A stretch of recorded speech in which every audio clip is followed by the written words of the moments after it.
이 고난의 유익과 축복, 그런 제목으로 하나님의 말씀을 증거하겠습니다. 고 이병철 삼성그룹 창업주께서 병이 들었습니다. 그래서 죽기 전에 성직자에게 평소 자기가 가지고 있었던 깊은 의문들을 24가지를 답해달라고 했습니다. 자, 이병철 회장의 질문, 어떤 질문이었을까요? 그 질문에 돈이란 무엇인가? 또 성공이란 무엇인가? 세계 경제 잘된 방법 무언가? 이런 질문은 없습니다. 고 이병철 회장의 이 절망의 한복판, 죽음을 앞에 놓고 드렸던 질문은 뭘까? 이런 질문이었습니다. 한 번 태어난 인생, 왜 이렇게 힘들고 아프고 고통스러워해야 합니까? 그 이유가 뭡니까? 불안과 두려움이 끈질기게 따라오는데 극복할 방법이 무엇입니까?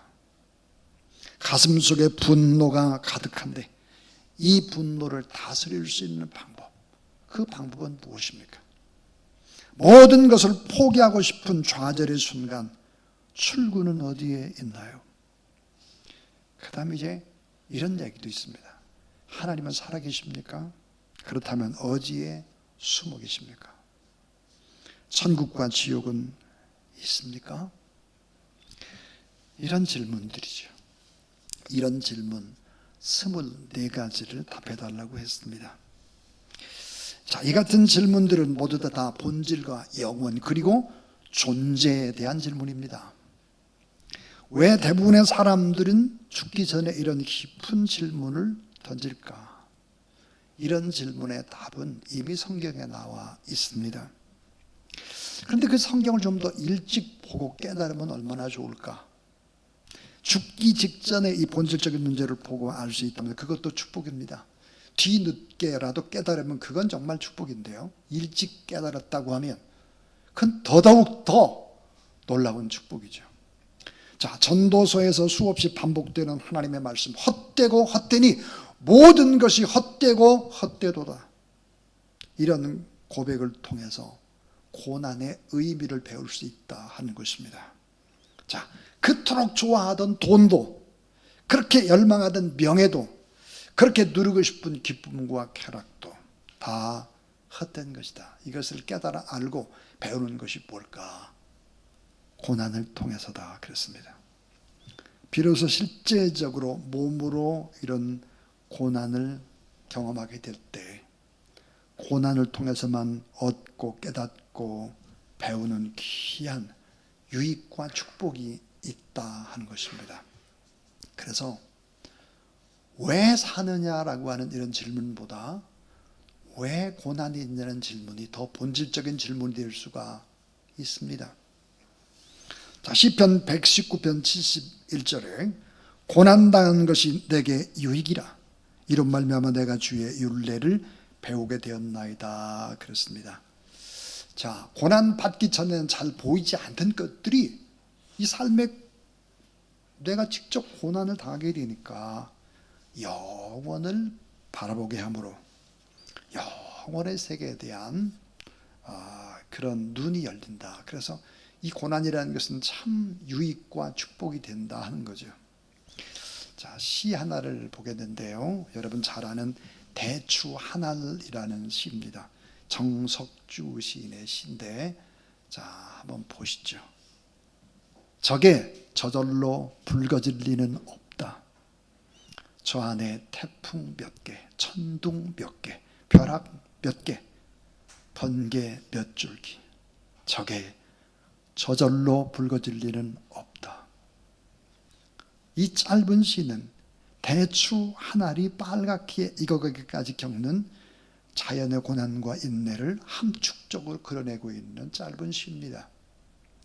이 겉으로 드러나는 결과에는 반드시 보이지 않는 수고와 고난이 배어 있다. 이것을 이제 말씀하고 있는 거죠. 자, 저절로 익은 과일은 없습니다. 고난을 통해서 우리의 인생도 열매를 맺고 수많은 눈물의 기도와 침묵의 인내와 그리고 이해할 수 없는 고독의 계절을 통과하게 되어 있습니다. 그래서 로마서 5장 3절부터 4절에 보니까 환난은 인내를, 인내는 연단을, 연단은 소망을 그렸습니다. 그러니까 결국은 환난을 당하게 되면 소망을 보는 거죠. 우리 믿음의 사람들이 삶의 고난과 환난과 어려움이 있다 할지라도 하나님 앞에 기도하게 되면 오히려 소망을 보는 것이죠. 자, 지금 고난의 바람을 오늘 예배드리는 여러분이 지금 맞고 있다고 하면, 여러분이 맞고 있다면 어떻게 될까? 하나님께서 여러분을 잘 익히는 중입니다. 아름다운 열매로 익어가는 중이다. 이제 곧 아름다운 축복의 열매로 반드시 드러나게 된다는 사실을 믿으시기를 바랍니다. 자, 저는 4가지 얘기를 오늘 하려고 해요. 첫 번째는 고난이 없으면 자신도 망하고 후대도 망한다. 자, 고난이 적절히 없으면 자신이 망합니다. 후대도 망합니다. 더 나가서 지도자가 고난이 없는 사람이 지도자가 되면 나라와 민족도 망하는 것입니다. 고난의 광야가 없으면 모든 사람은 다 망한다. 성경이죠. 한번 생각해 봐요. 자, 첫 번째로 생각해 보시면 이거예요. 하나님이 직접 빚으시고 그 코에 생기를 불어넣었던 아담은 에덴 동산에서 성인으로 창조됩니다. 그에게는 고난의 과정이 없었습니다. 태어나자마자 뭐예요? 너무도 아름다운 환경이에요. 에덴의 동산. 에덴의 뜻이 뭡니까? 행복이에요. 행복 동산입니다. 너무너무 좋은 곳에서 살죠. 이 첫째 사람 아담은 범죄하죠. 교만해집니다. 하나님과 같이 되려고 해요. 그런 욕망으로 결국은 아담과 하와는 에덴의 동산에서 쫓겨나게 됩니다. 그리고 고통을 겪죠. 거기서 끝난 것이 아니에요. 모든 인류에게 원죄라고 하는 철퇴를 뒤집어 씌우는 것이죠. 누구든지 이 땅에 태어난 사람은 다 땀 흘리게 되어 있습니다. 고통받게 되어 있죠. 그 고통 속에 결국은 죽음을 맞게 된다 하는 것이죠.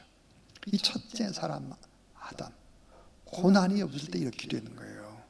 자, 이스라엘의 첫 번째 왕 사울을 한번 생각해 보세요. 그에게도 역시 광야 훈련 고난이 없었습니다. 자, 이 사울은 하나님과의 관계, 아름다운 관계가 깨지기 시작을 하죠. 예배드림과 하나님을 귀히 여기는 마음들이 사라지기 시작할 때 자신의 힘으로 교만하게 살아가다가 결국은 인생의 마지막은 어떻게 될까요? 처참히 죽습니다. 그 후손들이 망합니다. 나라가 블레셋에게 온통 다 넘어가 버리고 마는 것이죠. 자, 블레셋과 이 길보아산 전투에서 사울의 군대는 대패합니다. 그리고 사울 왕이 적군에 쏜 화살을 맞아요. 화살을 맞고 너무너무 고통스러우니까 옆에 있는 병사에게 야, 나를 좀 죽여달라. 그러니까 이 병사가 두렵죠. 그러니까 죽이지를 못합니다. 그래서 결국은 사울은 어떻게 했을까요? 칼로 자기 스스로 칼 앞에 엎드려지죠. 스스로 자결을 했습니다. 자, 세 아들도 그 전투에서 함께 죽게 되는 것입니다. 사랑하는 여러분, 고난이 없이 잘 되면 이런 결과들이 찾아오는 것입니다. 또 한 사람, 가장 화려했고 지혜롭고 똑똑했던 왕 솔로몬입니다. 이 다윗 왕의 아들도 역시 고난의 시절이 없었죠. 역사상에 가장 지혜롭고 영어로운 왕이었지만 그의 말년은 심각한 영적인 타락을 가져옵니다. 나라와 민족 어렵게 됐죠. 이방 여인들과 결혼하고 아내가 700명, 첩이 300명, 우상숭배에 빠지고 결국은 타락의 길을 걸어갑니다. 결국은 여러분, 이 솔로몬이 죽고 난 다음에 아들 여로보암과 르호보암에 의해서 자, 북이스라엘 남유다로 나라가 두 쪽 납니다.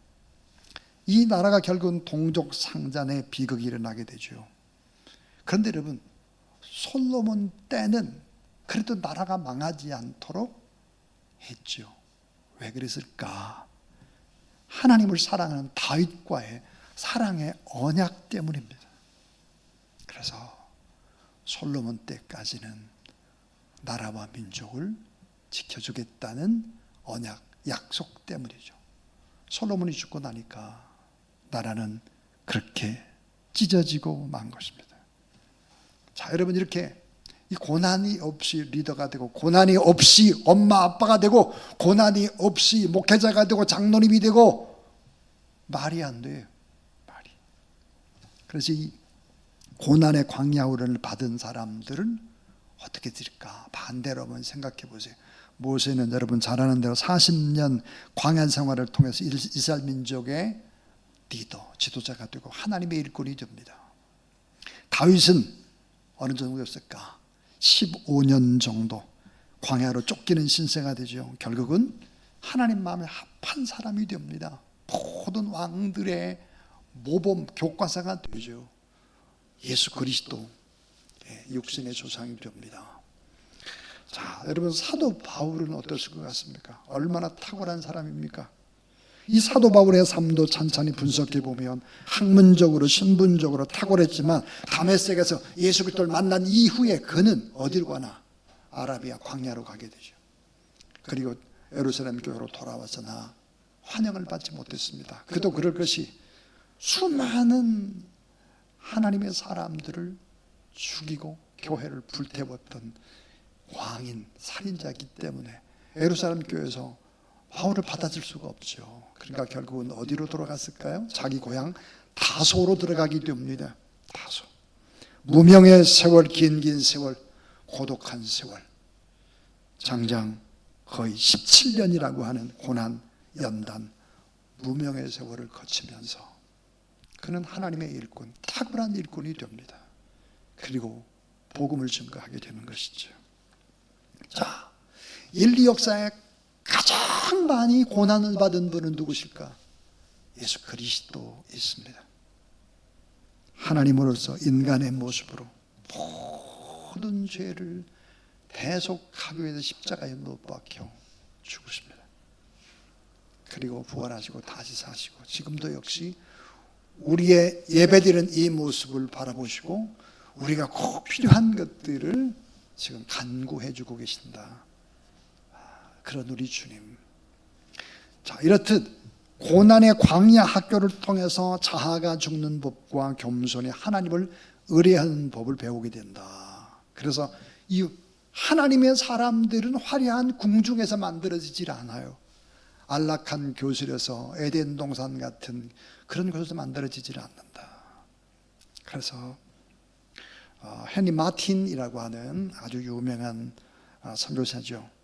영국의 캠브리지 대학을 나와가지고 성경 번역 사역으로 인도와 중동 지역에 큰 영향을 끼친 헨리 마틴이라고 하는 사람이 이런 유명한 말을 했습니다. 나에게 지상 최대의 사업, 나의 사업은 나를 성화시키는 것이며 그리고 기다림의 훈련이다 그랬습니다. 여러분, 예수 그리스도를 믿는 사람도 마찬가지입니다. 참 주님의 향기가 묻어나고 정말 소리 없이 교회 안에서 아름답게 일을 하는 많은 사람들을 보면 그분은 적절한 하나님의 훈련과 하나님의 역사 속에 경험된 그런 귀한 분이다 하는 것을 알게 됩니다. 자, 여러분, 우리에게 고난이 없으면 자신도 망합니다. 후대도 망합니다. 지도자라면 국가와 민족도 망하는 것입니다. 자, 두 번째입니다. 두 번째는 이 고난은 창조의 시간, 다시 태어나는 시간입니다. 고난은 창조의 시간이에요. 죽을 것 같으니까요. 다시 태어납니다. 그리고 영혼이 치유되는 순간이기도 합니다. 자, 고난은 창조의 시간이고 다시 치유되고 다시 태어나는 것이 바로 이 고난이다라고 하는 거죠. 자, 하나님 앞에 쓰임 받는 사람들은 모두 다 고난을 통해서 부름을 받습니다. 다윗도 그렇죠. 바울도 그렇죠. 다. 그래서 이 다시 태어나는 거예요. 다시. 자, 광야에서의 고난, 그 시간은 얼마나 위대한 시간일까. 하늘과 땅이 만나죠. 광야라고 하는 것은 끝없는 모래 바다니까요. 하늘과 땅이 만납니다. 하나님과 사람이 입맞춤하는 곳입니다. 자, 하나님의 사람이 땅에 있는 것으로만 살 수 없구나. 하나님의 말씀이 있어야 사는구나. 이런 걸 알기 시작하죠. 그러니까 새롭게 태어나는 신비의 땅입니다. 또 영혼의 부유함과 자유와 안식을 누리는 것이고, 따라하세요. 영혼의 질이 달라지는 것이다. 영혼의 질이 달라집니다. 왜냐하면 우리가 하나님 앞에 기도하잖아요. 그럼 성령이 역사하잖아요. 그럼 내 성품이 바꿔져요. 내 성품이 바꿔지기 때문에 영혼의 질이 달라집니다. 그리고 하나님의 임재와 공급하심, 하나님이 도우셔야 되겠구나, 이걸 알게 되는 것이죠. 유명한 설교가인 찰스 스윈돌이라고 하는 목사님이 계십니다. 이 찰스 스윈돌은 모세가 광야에서 삶의 아주 가장 중요한 4가지 박사학위를 받았다 그러죠. 광야에서 4가지 박사학위. 뭘까? 그 하나가 무명 박사. 아무도 알아주는 이 없는 무명으로 살아야 되는 무명 박사. 또 하나는 기다림 박사. 그 다음 고독 박사. 하나님 앞에 단독자로 설 수밖에 없잖아요. 고독 박사. 그 다음 불편 박사다 그랬습니다. 무명, 기다림, 고독, 불편. 이 4가지의 박사학위를 받았다. 그래서 강하고 단단한 영성과 지성, 그런 것들을 다시 태어나게 만든 곳, 그것은 광야다 그랬습니다. 이 사도행전 7장 22절에 보니까 스데반이 설교를 하면서 이렇게 얘기하죠. 모세가 애굽 사람의 학술을 다 배워서 그 말과 행사가 능하더라 그랬습니다. 언제? 40세 때. 이 40세 때 자, 언어의 감화력, 지력, 체력, 지도력, 세상의 학문 다 가졌는데 40세에 하나님이 모세를 사용할 수가 없습니다. 40세에 부르질 않아요. 40년 광야생활 후에 부르죠. 여러분 잠시 한번 생각해 봐요. 여러분이 사랑하는 대통령 가운데 우리나라 역대 대통령 누구를 제일 존경하십니까? 가장 좋은 대통령으로서의 평가를 내릴 수 있는 분이 누구라고 생각합니까? 여러분, 사람들마다 차이가 다 있지요. 정치적인 색깔도 있고 다 그런데, 그러나 공통점이 있습니다. 그것은 뭘까? 고난당한 것과 비례하는 것입니다. 고난을 많이 잘 겪은 분들은 어때요? 그러면서 하나님 앞에 기도하고 이렇게 했던 분들, 이런 분들은 결국은 정치도 잘하는 것입니다. 왜 그럴까요? 고난을 겪어봐야만 고난받는 사람의 아픔과 그 고통을 헤아릴 수 있기 때문입니다. 그래서 찰스 스펄전이 이렇게 말했습니다. 이 고난의 광야 시절, 따라하세요. 모든 것을 다 잃은 것 같으나 가장 소중한 것을 다 얻었다. 예.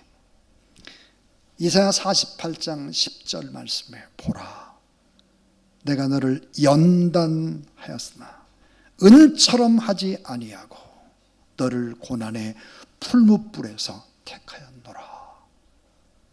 고난의 풀무불에서 우리를 택했다는 거예요.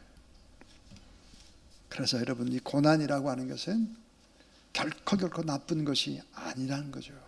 고난은 다 싫어하지만 사실은 나쁜 게 아니라 참 좋은 것이다 하는 얘기. 그 다음 3번째는요, 이 고난은 하나님의 거친 사랑으로 강하게 훈련하는 것이다. 하나님의 거친 사랑, 이 강하게 훈련시킨다 그랬어요. 어떤 분은 이 거친 사랑을 모진 사랑이다 그랬어요. 모진 사랑. 제임스 패커라고 하는 분, 하나님을 아는 지식이라는 아주 유명한 책을 썼는데, 기독교 참 좋은 책이죠. 성도에게 꼭 필요한 2가지, 지도자에 꼭 필요한 2가지가 있다. 그 하나가 뭘까? 성숙한 경건이다. 그래서 성숙한 경건 플러스 연단된 꿋꿋함입니다. 연단된 꿋꿋함이 필요하다. 자, 하나님은 어떤 하나님, 어떤 사랑의 하나님일까 하는 거예요. 어머니 같은 그런 애절함을 가지고 우리를 먹이시고 이쁘시는 따뜻한 사랑, 어머니 같은 사랑도 있지만 때때로는 엄하시고 그리고 아주 훈련하는 그런 아버지와 같은 사랑도 있으시죠. 자, 사랑의 하나님. 그러나 이 하나님은 사랑하는 자녀를 훈련할 때 광야에서 독수리같이 혹독하게 훈련시킨다 그랬어요. 자, 공중의 왕인 어미 독수리는 새끼 독수리를 공중의 왕으로 만들기 위해서 강하게 대한다. 절벽에 집을 짓고 새끼 독수리를 밑으로 떨어뜨리죠. 날개를 퍼떡이면 자, 땅에 떨어질 즈음에 어미 독수리는 날개를 펴서 새끼를 받아서 위로 올리죠. 또 떨어뜨리죠. 올리죠. 또 떨어뜨리죠. 사정없이 떨어뜨리는 과정을 통해서 결국은 반복을 통해서 날갯짓을 배우게 합니다. 이 같은 모진 사랑, 터프한 사랑, 이런 사랑이 결국은 공중의 제왕 독수리를 만들게 되는 것입니다.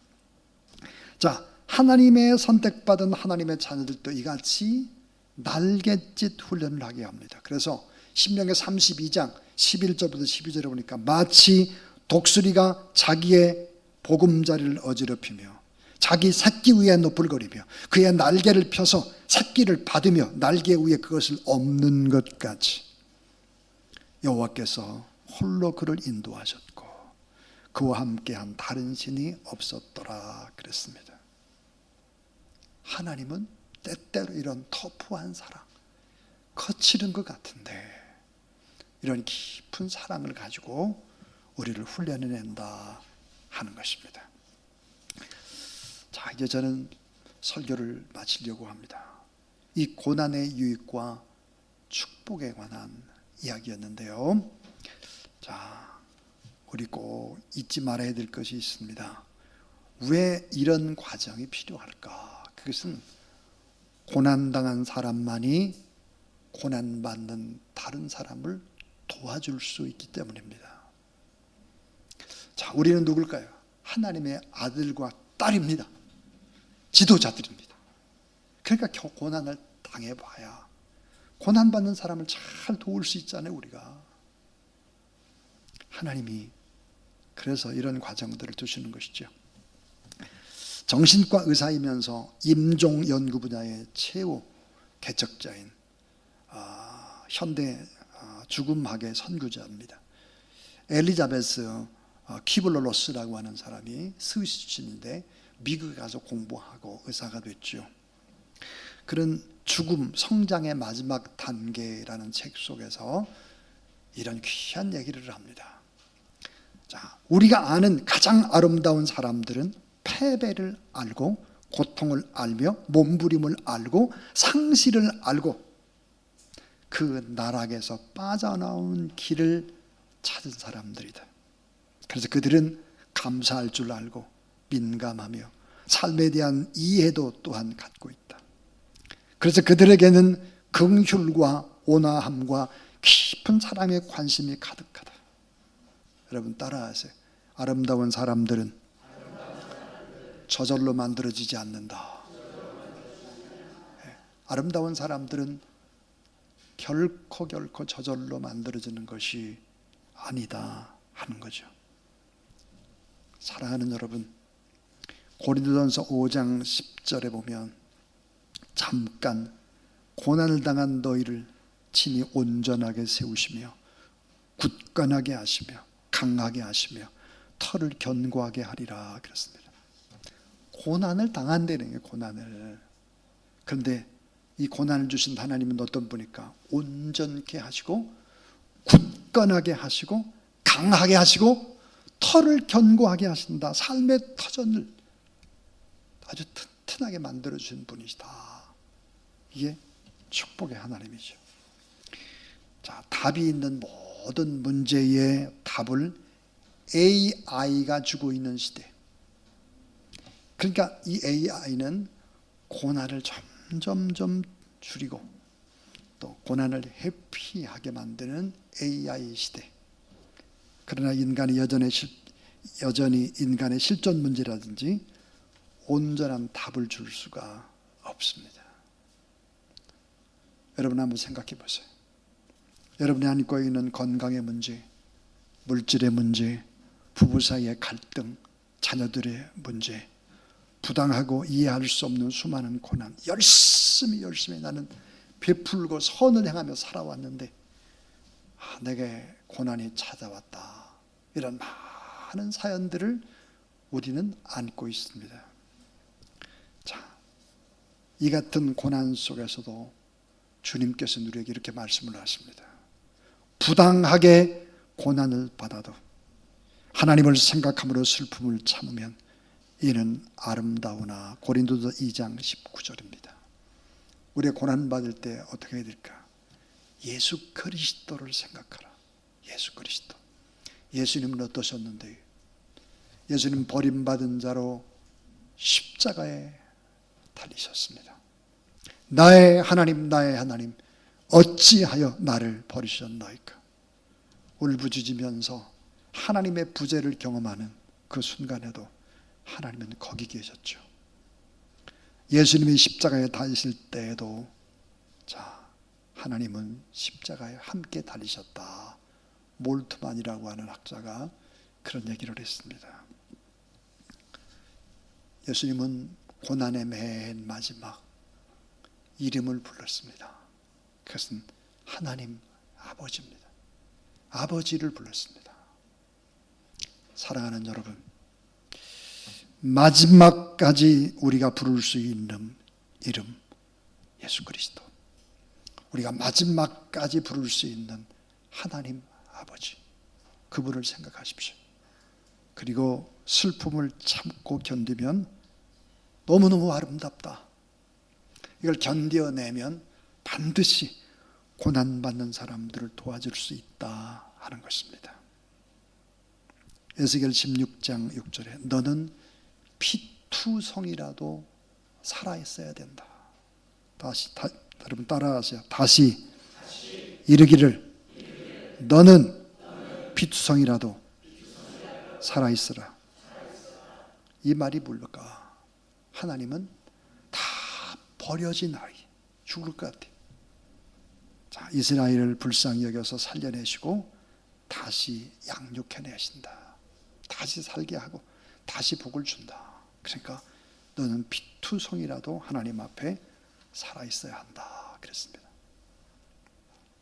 우리 귀한 하나님의 사람들이 가지고 있는 여러 가지 일들 있지만 이 좋으신 하나님을 바라보며 오늘 또 믿음의 거룩한 길을 걸어가는 저와 여러분 우리 모두 다 되시고 위로자가 되시고 새 힘 주시는 주님을 찬양하는 그런 여러분 되길 주의 이름으로 축복합니다.